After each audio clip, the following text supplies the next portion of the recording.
রোজা না রাখতে পারি, গ্রামে আমি ভালো না, এরকম মাল আছে না? না, সে বলে নামাজ না পড়তে পারি, রোজা না রাখতে পারি, ইমান আমারটাই, তোদের নেই। বিসমিল্লাহ।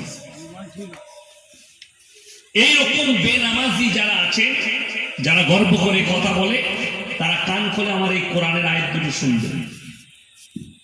কিয়ামতের দিনে একটা দল জান্নাতে যাবে, একটা দল জাহান্নামের দিকে যাবে। এই জান্নাতি দলটা তারা দাঁড় করাবে কাদেরকে? জাহান্নামী দিও। কি বলে? ফি জান্নাতি ইয়াতাসাআলুনা আনিল মুজরিমিনা মা সালাকাকুম ফি সাকার। এই জাহান্নামী ভাইরা, দাঁড়াও দাঁড়াও, তোমরা জাহান্নামে কেন যাচ্ছ? তোমরা তো বলতে আমরা ভালো লোক, আমরা ভদ্রলোক, আজকে তোমরা জাহান্নামে কেন যাচ্ছ? তারা এক নম্বর উত্তর দেবে, ক্বালু লাম নাকু মিনাল মুসাল্লিন, আমরা নামাজি মুসল্লিদের মধ্যে ছিলাম না, এটা এক নম্বর। ওয়ালাম নাকু মুতিবুল মিসকিন, এবং আমরা মিসকিনকে খানা খাওয়াইতাম না, তাই আল্লাহ আমাদেরকে জাহান্নামে পাঠিয়েছে।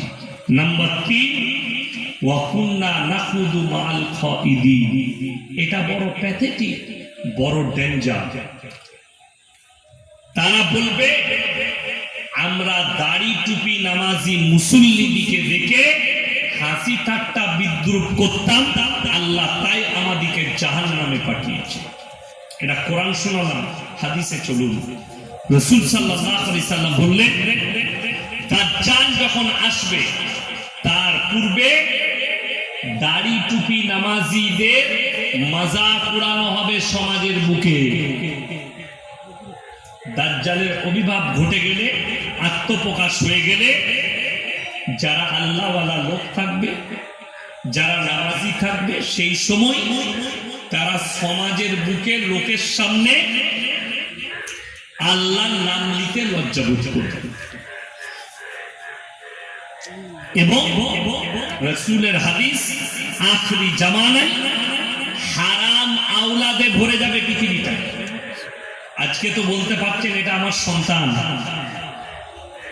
আজকে তো বলতে পারছে এটা আমার বাপ, কিন্তু কিয়ামতের পূর্বে গোটা পৃথিবীতে হারাম আওলাদে ভরে যাবে, গোটা পৃথিবী। যদি বলেন হুজুর কেমন করে, তার কয়েকটা দলিল দিচ্ছি। এখন ভারতের বুকে যে পাতটা সব থেকে ডেঞ্জার ছুটছে, সেটা কি?